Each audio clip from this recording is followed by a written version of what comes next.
Hello बच्चों, स्वागत है आपका अपनी classes exam study with you में। बच्चों, जैसा कि आप सभी जानते हैं कि कक्षा 5वीं बोर्ड हो या 8वीं बोर्ड हो या 10वीं बोर्ड हो या हो आपकी 12वीं बोर्ड, बेटा चारों बोर्ड क्लास के लिए हम लोग डेली इंपॉर्टेंट क्वेश्चन लेके आ रहे हैं। बिल्कुल बोर्ड एग्जाम की तैयारी में बिल्कुल धमाकेदार तरीके से हम लोग बेटा बिल्कुल जो है ना क्लास में बिल्कुल हर एक क्वेश्चन को बहुत अच्छे से इंपॉर्टेंट क्वेश्चन को लेके आ रहे हैं। तो बेटा अगर आप लोग चैनल पर नए हैं तो प्लीज़ आप लोग चैनल को सब्सक्राइब कर लीजिएगा और बेल आइकन को प्रेस करना आप लोग बिल्कुल भी मत भूलिएगा। और बहुत बहुत बधाई हो बेटा, जो है हम लोगों के बेटा आज ही 5 सब्सक्राइबर पूरे हुए हैं बेटा। ठीक है बेटा, तो थैंक यू सो मच बेटा। अब देखिए बेटा, आज की हम इस क्लास में भूगोल विषय की कुछ है प्रैक्टिस सेट जो आपके आए हैं। ठीक है, 4 प्रैक्टिस सेट आपके जो होने वाले हैं उसमें सेकंड नंबर का प्रैक्टिस सेट बेटा मैं आपको लेके आया हूँ जो आज। ठीक है, और ध्यान दीजिए सबसे पहले यूट्यूब पे प्रैक्टिस सेट हम लोग ही लेके आए हैं आपके 4 प्रैक्टिस सेट में से। मात्र अगर हम लोग देखें तो 1 महीने से 1.5 महीना आपका एग्जाम में बचा है और उसकी तैयारी में हम लोग लगे हैं, बिल्कुल जी जान से लगे हैं बेटा। तो देखिएगा, ध्यान दीजिएगा, क्वेश्चन पढ़िएगा।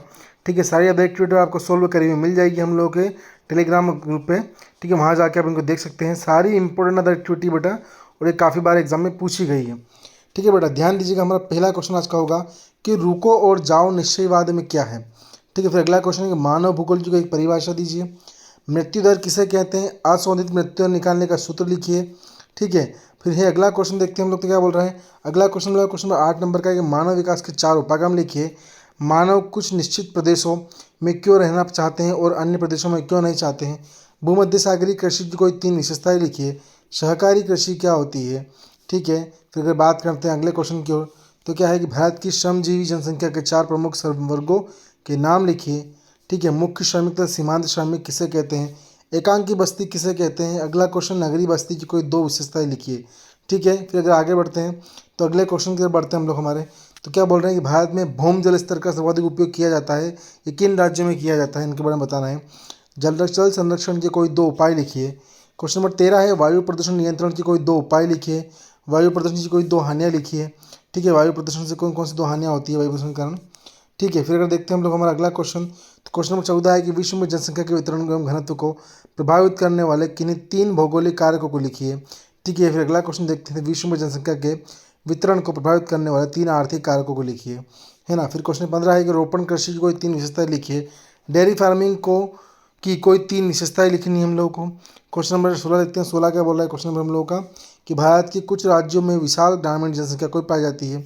16 का अथवा बोल रहा है कि भारत सरकार की कौशल विकास तथा उद्यमिता नीति को लिखिए।